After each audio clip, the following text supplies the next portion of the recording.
저는 집에서 실기를 할 때도 이렇게 306 파일을 준비해서 자료를 정리를 해가면서 실기 준비를 했어요.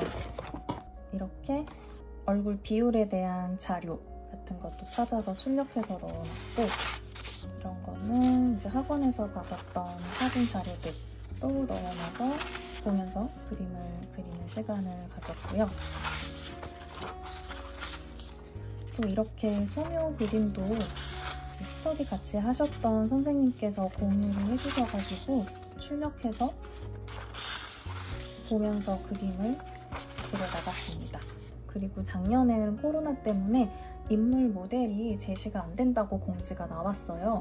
그래서 저는 사진으로 제시될 경우에는 모델들이 취할 수 없는 어려운 자세의 인체의 사진이 제시되지 않을까라는 생각을 해서 이렇게 누워있는 사진이라든지 이렇게 엎드려 있는 자세의 사진도 출력을 해서 그림을 그리는 연습을 했고요.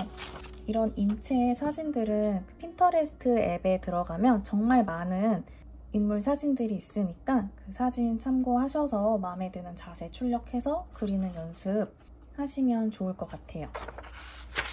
그래서 혹시 또 인체 말고 이렇게 사물이 제시되면 어쩌지? 라고 해서 제가 좀 약한 유리질감 표현도 연습을 해봤고, 디자인 같은 경우에도 이런 붓터치나 이런 묘사 표현들 참고하고 싶어서 출력해 놓은 자료들이에요.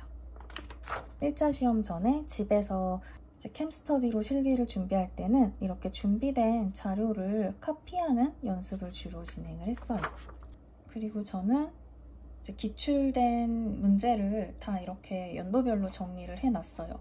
인체 소묘랑 발상과 표현, 2014년도부터 2020학년도까지 실기 기출 내용을 정리를 해서 보았습니다. 역대 기출 주제들 보면서 올해 어떤 문제가 나오게 될지 추측을 해보기도 하고, 실기 기출 자료는 제가 메일로 전달을 드리도록 할게요. 댓글에 메일 주소 남겨주시면 기출 내용 파일 전달 드리도록 하겠습니다. 그럼 여러분들이 정말 궁금해하실 빅스마일 99쌤의 실기 실력은 어느 정도가 됐는지 함께 보도록 할게요.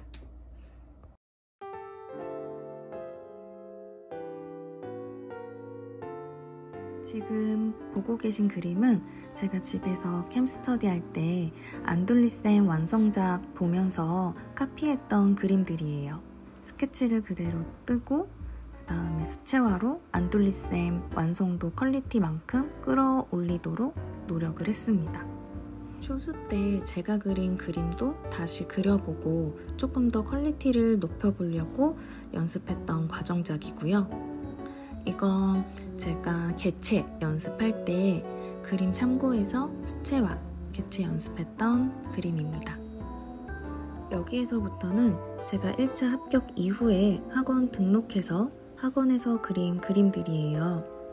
아직 패턴이 고정되지 않아서 2명의 학생들을 가운데 배치하는 구도로 연습했던 과정작입니다. 최종적으로 정한 구도는 학생 1명이 배치가 된 구도였는데요. 이렇게 고정된 틀을 하나 정해놓고 주제에 따라서 그 틀 안에 그림을 맞춰가는 연습을 진행을 했습니다. 저는 완성도가 정말 나오지 않아서 정말 곤욕을 치렀는데요.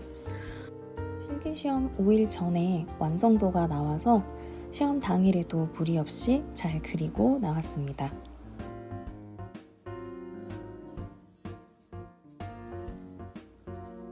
지금 그림은 제가 집에서 캠스터디를 하면서 그렸던 연습작들인데요. 소묘 샘플 사진을 출력해서 보면서 완성도를 끌어올리는 데 중점을 두고 연습을 진행을 했습니다. 또 제가 블랙을 찍는 거에 자신이 없어서 최대한 그림을 그릴 때 밝고 어둠의 차이를 확실히 주려고 의식하면서 연습을 진행을 했고요.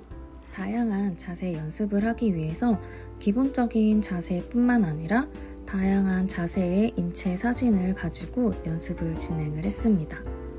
또한 모델 2명이 제시될 수도 있었기 때문에 2명을 연습을 하기도 했고요. 또 제가 자신 없는 개체 부분도 연습을 진행을 했습니다. 특히 작년에는 인체 모델이 사진으로 제시가 될 예정이었어서 이렇게 엎드린 자세의 인체 모델도 연습을 진행을 했고요. 이제 학원에 등록하고 나서부터는 이제 뒷 배경에 심상 표현을 구상하는 연습까지 진행을 하게 되었습니다. 그래서 이거는 심상 표현 함께 진행한 연습작이고요. 저는 최종적으로 이렇게 호숫가의 풍경이 비친 심상을 이제 고정을 해서 미리 그려놓았던 소묘 그림들 배경에 심상 표현 연습도 꾸준히 진행을 했습니다.